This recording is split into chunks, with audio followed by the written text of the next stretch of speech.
So before I start this video, I just wanted to say about the current events in Venice. Now, unfortunately, Venice is experiencing its worst floods ever. This is having a massive impact on the city that really thrives on its tourism.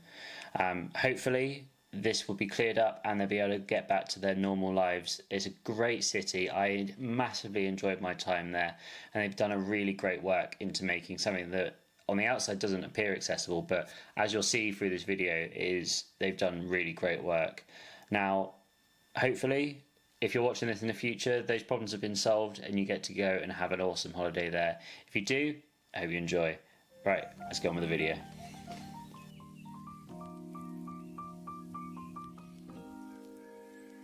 So when we arrive in Venice by air, we arrive at Venice Marco Polo Airport, as you can see on the map, but we need to get to the mainland of Venice.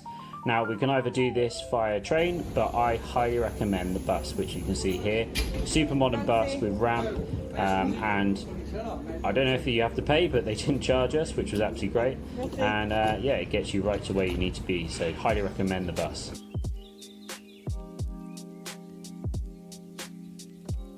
So we arrive in Venice at the bus station, and the next thing we need to do is get on the water bus. The water bus allows us to go down the Grand Canal, get on and off at all the major stops, which is absolutely fantastic.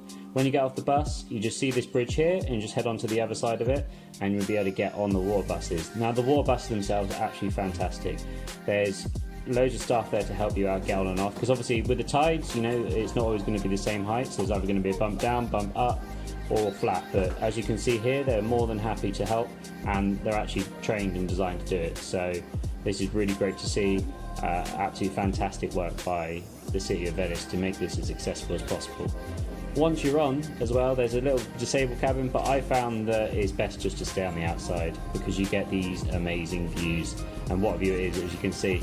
To be honest with you, I could have easily just got on the water bus and go up and down the Grand Canal all day long. It was amazing to see, so beautiful, amazing city, and to be able to see it from this is great. Also, what's great about it is that it's absolutely free for a wheelchair user. They did say to us that it's €1.50 for the companion, but we found that most of the time we could just get on and off and they wouldn't even do anything about it, so it's absolutely amazing. Make sure when you do get on and off, you go through the exit area. That's just so they can see you and get you on and off first. You see, that was probably the biggest bump that I had to experience getting on and off. On purpose, I went to every single stop, got on and off, just to make sure that it was accessible and to make sure you could, and I can confirm that every single one of them was great. And yeah, as you can see here, just sit, chill, let the water pass you by. It's such an amazing experience, and yeah, it's an amazing thing because this is pretty much the only way to get around Venice if you're in a wheelchair, so really cool. As you can see here, I'm going to be getting off. This one was the flat one, as you can see. When it's that sort of higher tide or mid tide, then it's easy to get on and off. Every stop was completely different, so but it wasn't too much in terms of difficulty. Once you're off, you're on the pontoon, and when we're on the pontoon, we want to be able to get around there. So sometimes you saw there's a bit of a bump or a bit of a ramp, but they've made everything as wheelchair friendly as they possibly can in this situation. Yeah, and I think they've done a really great job. You know, props to them. They've put a lot of money and effort in.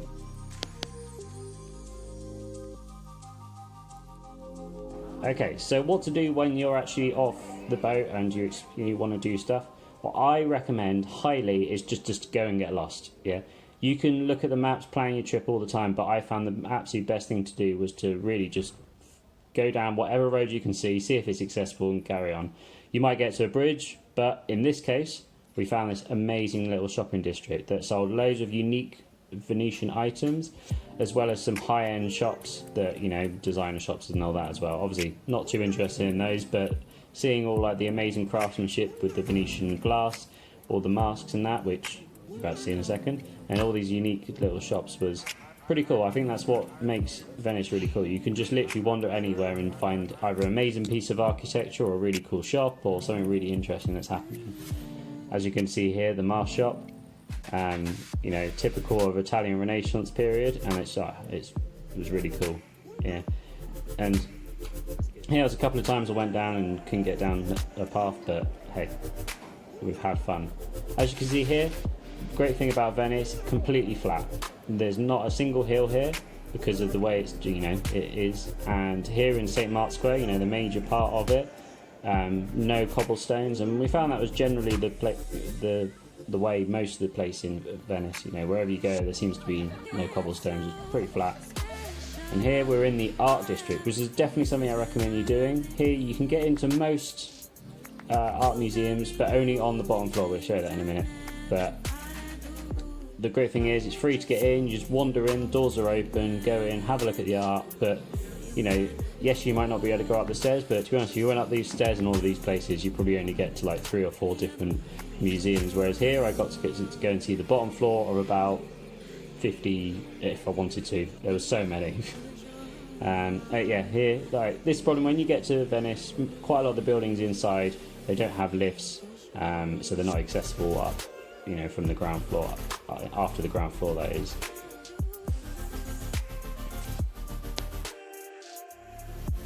So when I was saying I was going to go to Venice, a lot of people said, oh, I don't know how you're going to get out the bridges, how are you going to do that? But Venice, they've done it again. They've absolutely outdone themselves here.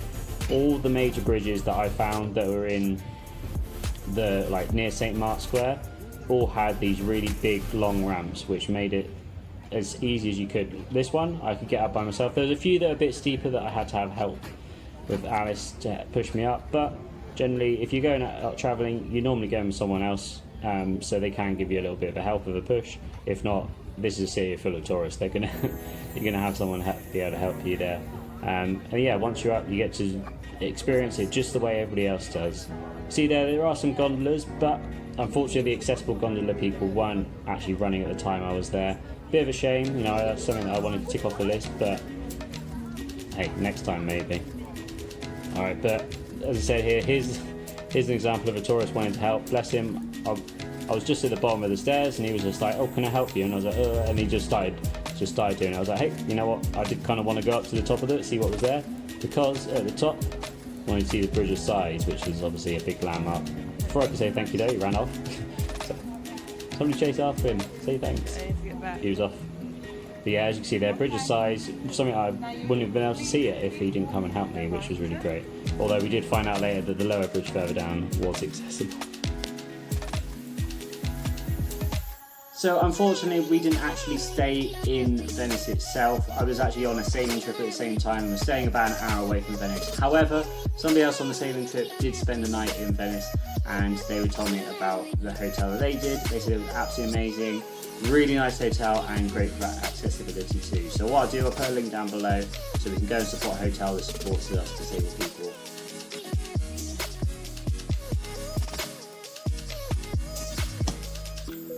Alright guys, there is my video on how accessible is Venice. Now, I will just say here at the end, I've said it a couple of times during the video, but massive thank you to the city of Venice. You've done an amazing job at making this city as accessible as possible.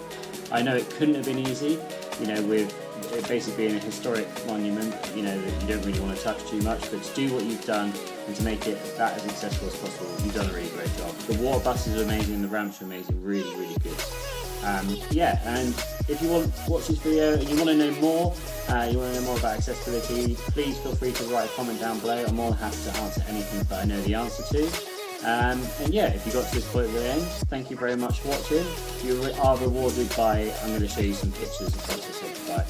So yeah, thank you very much for watching guys. Enjoy the pictures that you're about to watch, and I'll see you next time.